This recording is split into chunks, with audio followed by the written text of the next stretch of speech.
This is I Am Vermont 2, and my name is Shawn. I Am Vermont 2 is modeled after the I Too Am Harvard initiative.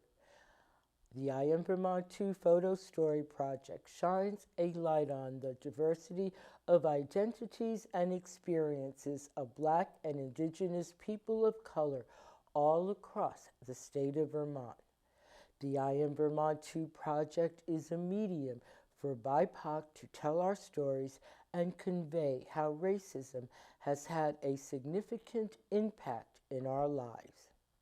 This is the first known statewide multi-generation project done only by Black and Indigenous people of color living, working, and attending school in the state. Social activist Grace Lee Boggs said, "Creativity is the key to human liberation." A poem. This poem is by Langston Hughes, and the name of it is Dreams. Hold fast to dreams, for when dreams die, life is like a broken winged bird that cannot fly. Hold fast to dreams, for when dreams go, life is like a field frozen with snow.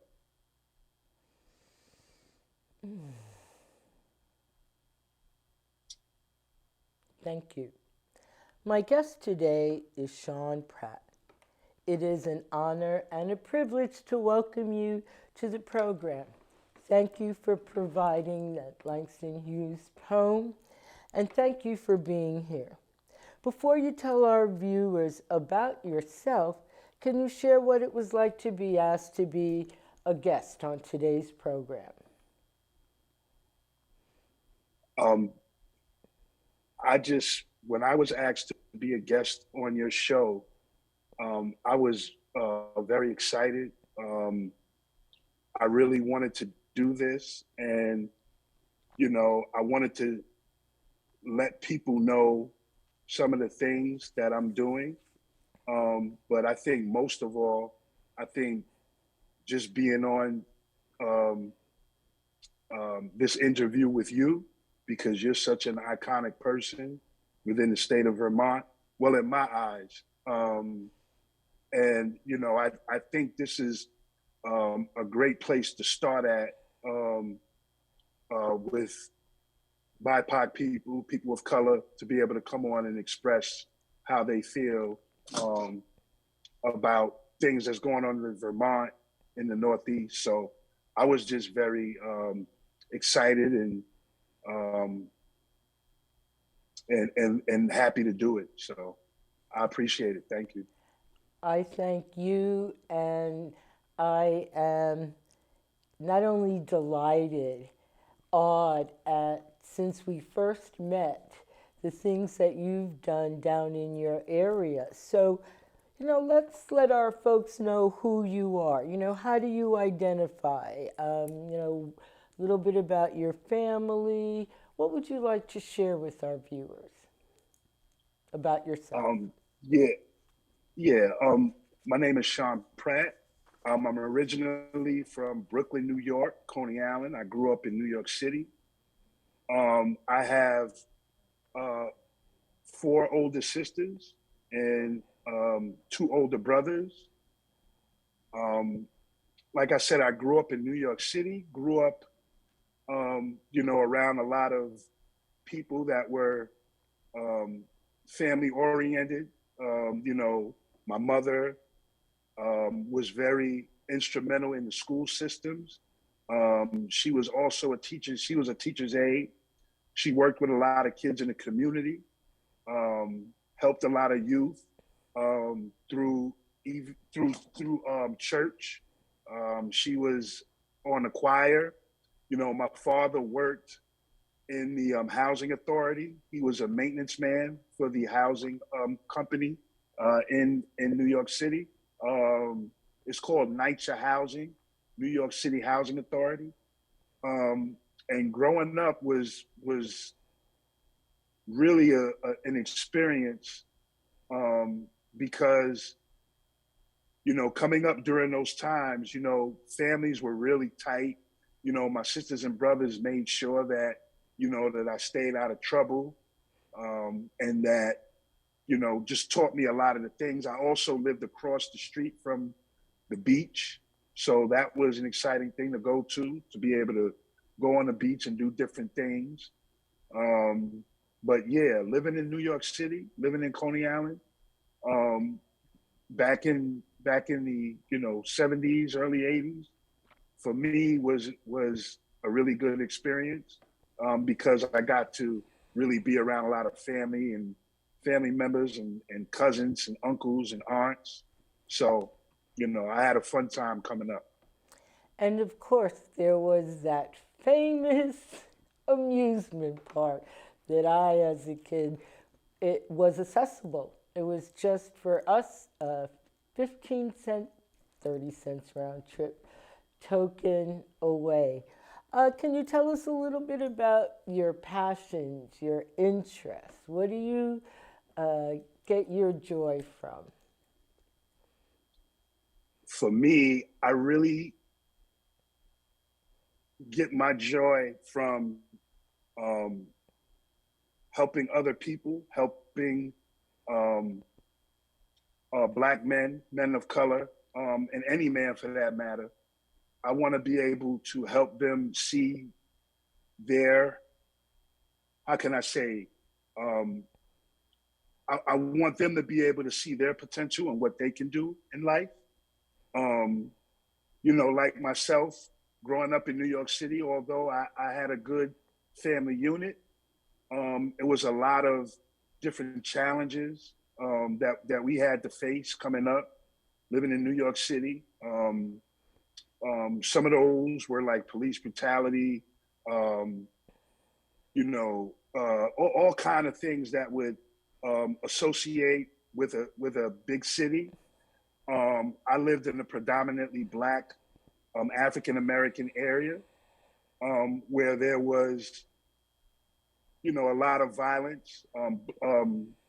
People call it Black on Black violence, but I don't call it that. I wouldn't call it that. But we had to navigate a lot of trouble in the neighborhood, um, and still be able to, how can I say, um, get out of those situations, so that you can graduate high school and go to college and see more of the world. So, um, I think growing up in New York City helped me to understand a little bit of what the world is. Um, but again, growing up So, can was you hard, and at the same time, I had a lot of love too. So, thank yeah. you? And you certainly have given New York City its props. You're here in Vermont. What's the reason? I came to Vermont to go to college. I attended Southern Vermont College in Bennington. Um, when I first got here to Vermont, it was a very peaceful place. Again, I think for me, I wanted to be somewhere different than New York City. And I thought, I figured that Vermont would be the place. It's a quiet place, not a lot going on. I felt like I needed that, um, that quiet area place. And the college that I went to was a very small college, where we're able to have one-on-one interaction with the professors. Very small community.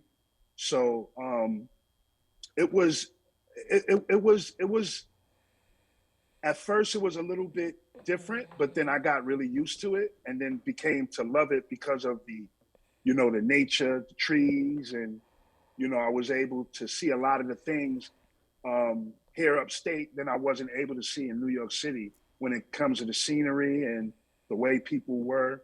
So, And so, how long have you lived here? What is it like for your family in Vermont? I lived in Vermont for, I want to say, over 20 years. Um, and Vermont has had its challenges. I've had my challenges with Vermont, dealing with, a lot of racial discrimination in many forms. Um, you know, so I think for me, that's what basically started my career in being an advocate was seeing all the stuff that I've been going through, or went through here in Vermont and still going through, and also um, relating to other people that are also going through these same issues. So, you know, what I started to realize was, we needed some type of place for people of color to be able to express their feelings and be able to express the things that they want to do.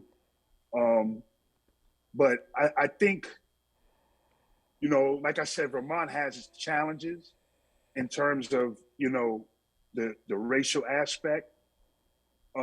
So I think for me, just helping other people to be able to understand the the racial gap that's going on in Vermont. So, for me, I want to be an advocate to help other people get to that place. So that's what's one thing that's really keeping me here, and to be able to help others see their potential also. And so, can you share with us what has the impact of racism for you been living here in Vermont? Um, it has had impact in a couple of ways. I feel like in a negative way, it has shined a light on the problems in Vermont of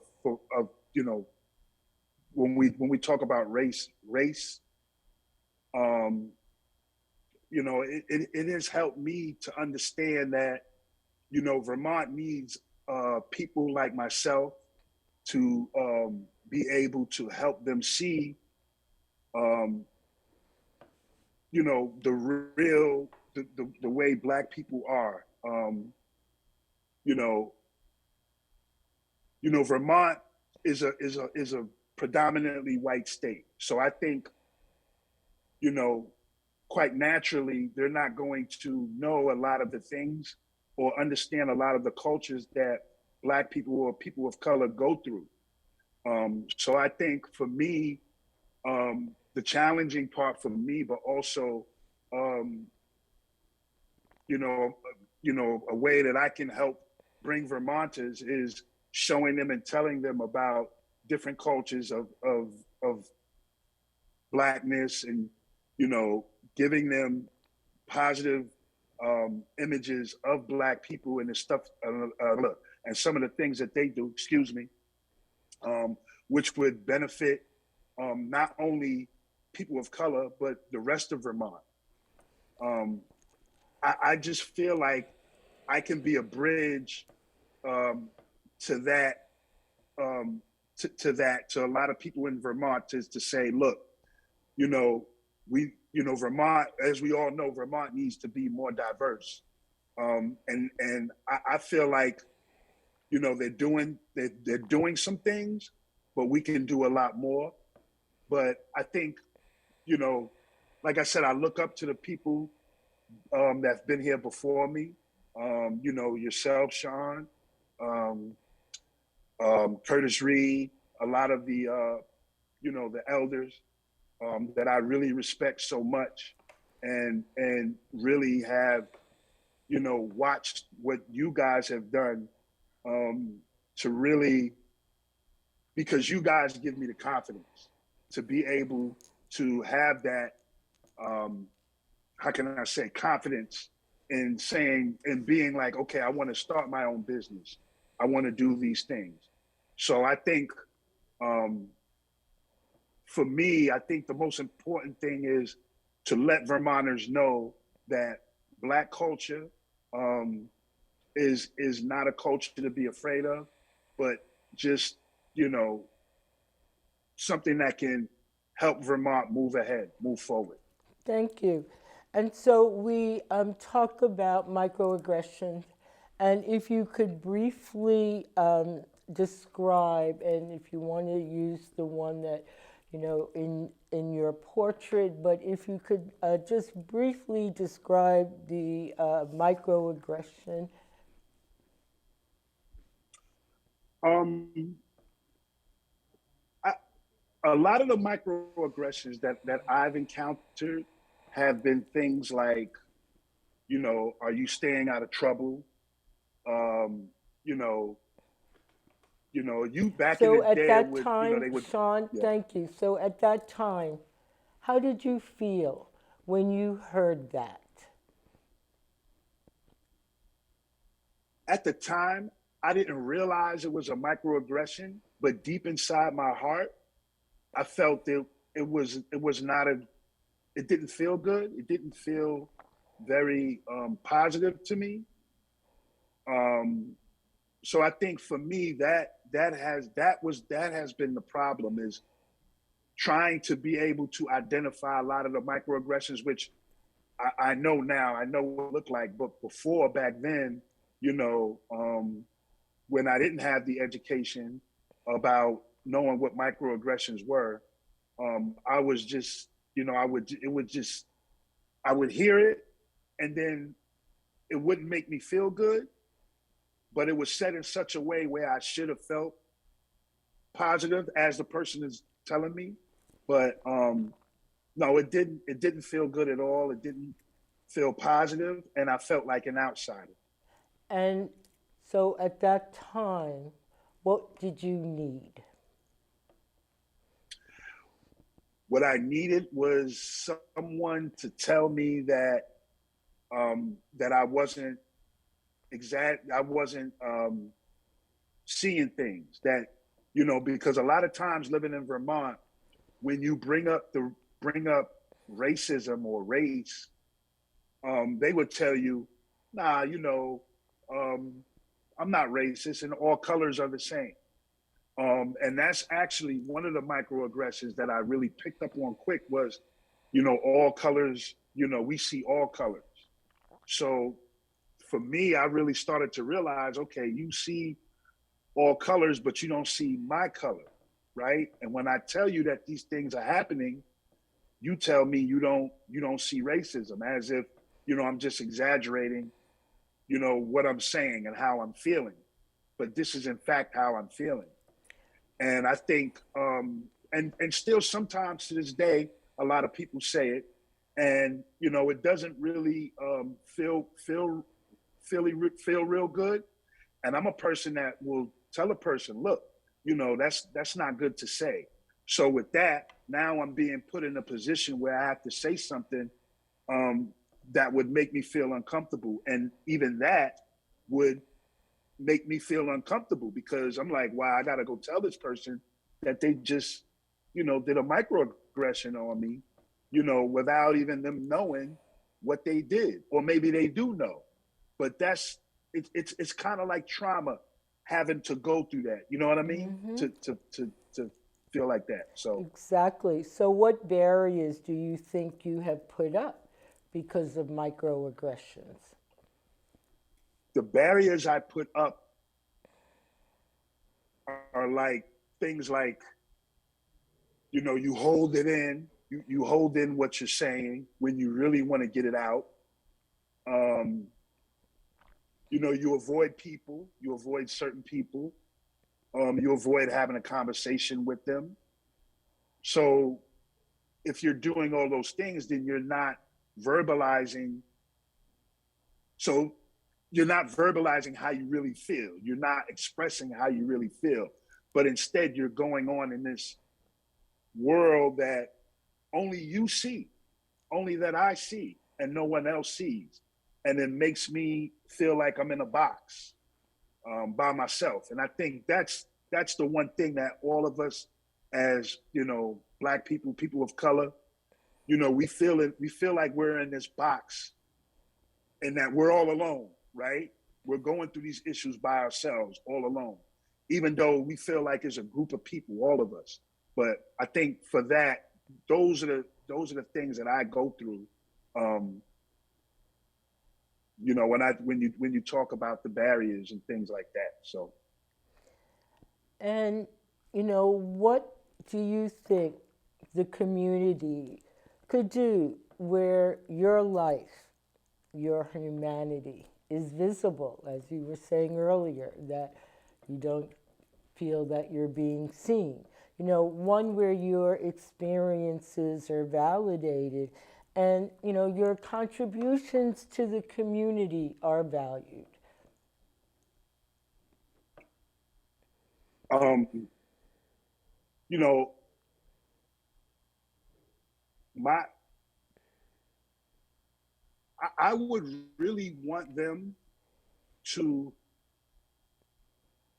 like listen to me sometime, just not listen to what I'm saying, but just hear me out and just give that open space for, myself or other people of color to be able to express how they feel. Um, and for me, I think the one thing that I did was, I had to really force my way in and show people that, a black man such as myself um, can start something.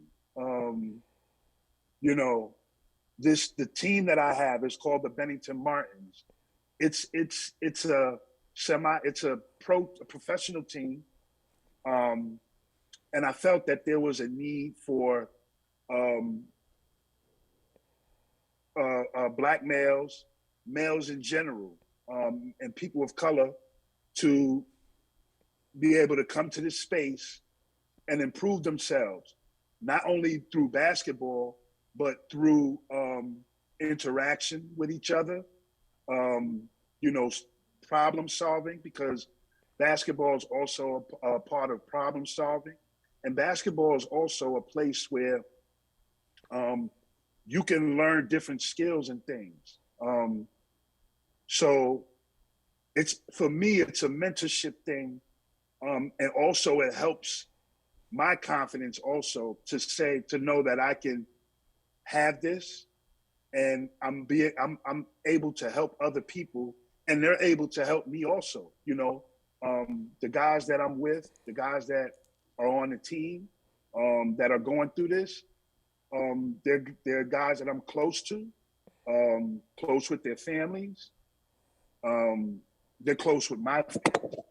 So basically, just have this exchange. Excuse me. Sorry about that. My phone was ringing. Just have this positive exchange between people, um, so that we can become better people. Um, basketball is, for me, basketball is just such it's like a blueprint for life. And it's very important that we help people get through their issues so that they can have a clear way, to be able to do the things that they want to do. So, Thank you. And so, what are the things that could be done to make life better for BIPOCs in Vermont? You mentioned listening personally. You talked about basketball. Are there other things that could be done?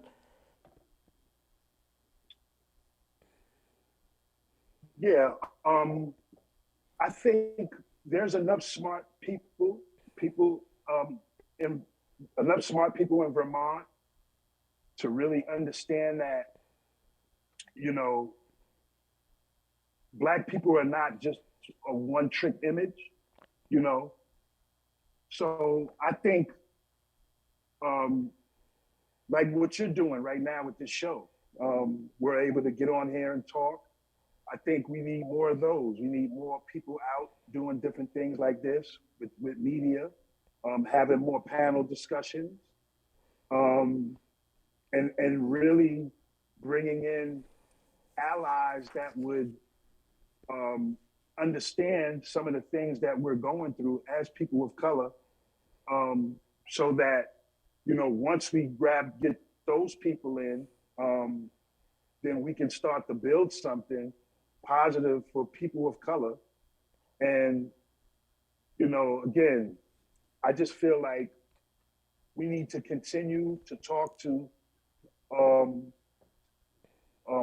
white folks, to just let them know, look, we're not here to change your culture. We're not here. We just want you to be able. We just want people in Vermont, white people in Vermont, whether they be regular people, or politicians or business people, to understand that, you know, we want to be able to contribute to the businesses that's going on, to be able to have different conversations and be able to express ourselves without feeling like, without feeling as though we're saying something negative or saying something in a way that would offend someone. You know, just more of a understanding, and more of a how can I say, just have some, just believe us, believe that we can do these things and be a positive impact on the state of Vermont in many different ways. I'd like to thank you, Shawn, for being a guest and for sharing your experiences and for reading Langston Hughes' poem, Dreams. And I'd like to thank you, viewers, for watching I Am Vermont 2. Like us on Facebook.